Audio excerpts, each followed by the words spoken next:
A question before we begin. What does a government fear more than its enemies abroad? It fears the ones at home. The ones who whisper. The ones who write pamphlets. The ones who listen to the wrong radio station. And when a government fears those people enough, it builds a machine to deal with them. Not on a battlefield. Not in secret. Inside the walls of ordinary prisons. In courtyards. Behind curtains. The Fallbeil. The falling axe.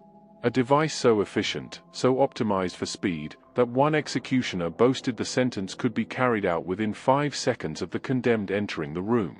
5 seconds. From the door to silence. But the question worth asking is not how it worked. It is why it was needed at all. Why a modern government, in the middle of a war, redirected that much institutional energy towards silencing its own people. That answer is darker than the device itself. 5 seconds. I keep coming back to that. Not because of what it means technically, but because of what it means for the person walking through that door. 5 seconds is not enough time to accept anything. It is barely enough time to breathe. And that was the point. The speed was not mercy.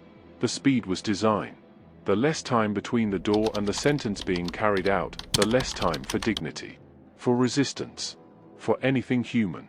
But before the full account is revealed, I want to hear from the experts in our community.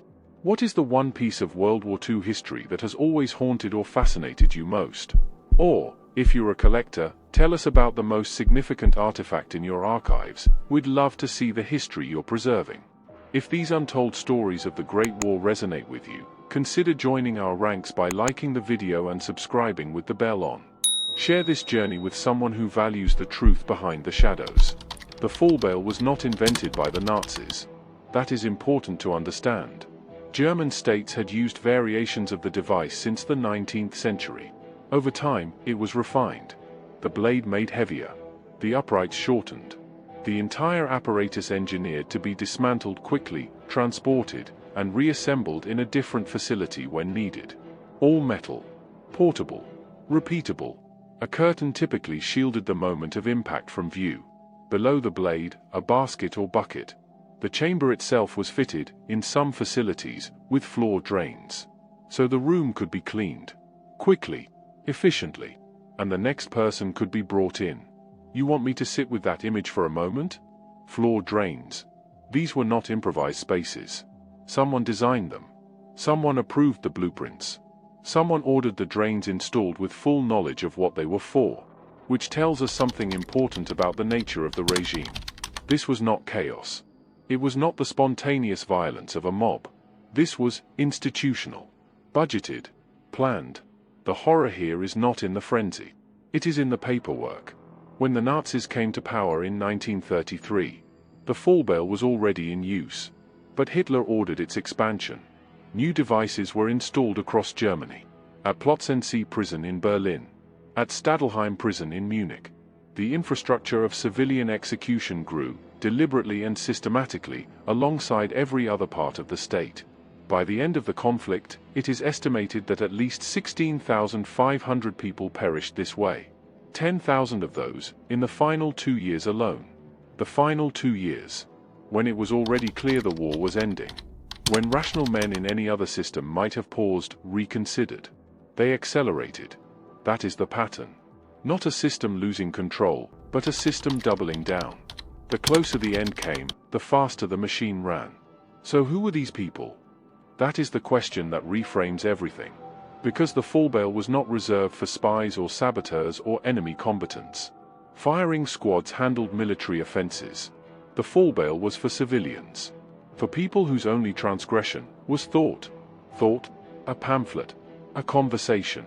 A radio dial turned to the wrong frequency. I want you to understand what that means. You could be reported to the Gestapo for a passing remark. A comment made in exhaustion. A flippant word about the war effort overheard by the wrong person. And that word could carry you to that room. To that curtain. To that 5-second silence. The White Rose. A resistance group composed largely of university students. They distributed pamphlets asking ordinary Germans to reflect on what they were supporting. Sophie Scholl. Her brother Hans. Others. After their arrest, they were brought before the People's Court. Before Roland Freisler.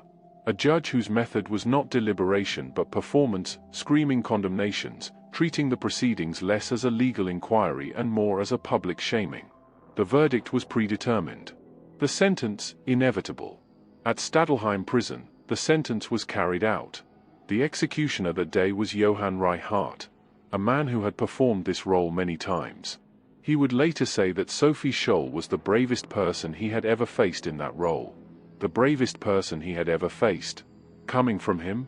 I don't know whether that is tribute or confession. Perhaps both. What Reichardt was describing was not courage in the abstract. He was describing someone who refused to give the machine what it wanted in those final moments. Who did not perform fear for their captors. Who denied them that. In a system designed to humiliate as much as to end a life, that refusal was its own form of resistance. There is one element of this system that tends to get overlooked. And it may be the one that reveals most about the regime's character. After the sentence was carried out, the family received a bill. A bill. An itemized accounting. For the cost of imprisonment. For the cost of the trial. For the cost of the procedure itself. For the postage stamp used to send the letter informing them of what had happened. They billed the stamp. This is where the psychology becomes clarifying. Physical coercion produces fear. But financial punishment after the fact, that is something else. That is a message. It is the state reaching into a grieving household and saying, you are complicit in this. You owe a debt for what was done to your family. It transforms mourning into bureaucratic obligation. That is not incidental cruelty. That is engineered humiliation. The Fallbeil did not stay within German borders. In occupied Czechoslovakia, the device was installed at Pankrak prison in Prague. Those accused of involvement in the Czech resistance were brought there. The message to occupied populations was identical to the message delivered at home. Submission. Or the machine comes for you next. October 27, 1942. Helmuth Hübner. 17 years old. He had distributed pamphlets. Had translated BBC broadcasts he listened to on a forbidden radio and shared them with peers, trying to show them the truth the regime was concealing. When arrested, he was tried as an adult.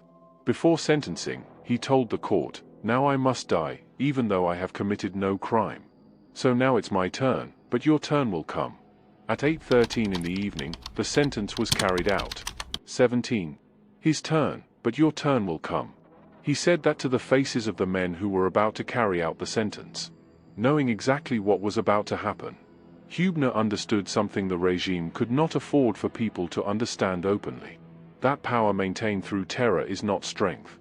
It is a system running on borrowed time, consuming more and more of its own population to sustain itself. He saw it clearly. He said so out loud. And they confirmed his point by silencing him. He was not unique in that clarity. He was unique in that his name survived. So what was the Fallbeil, really? It was efficient. It was portable. It was fast. All of that is true. But efficiency is not the point. The point is what it was efficient for.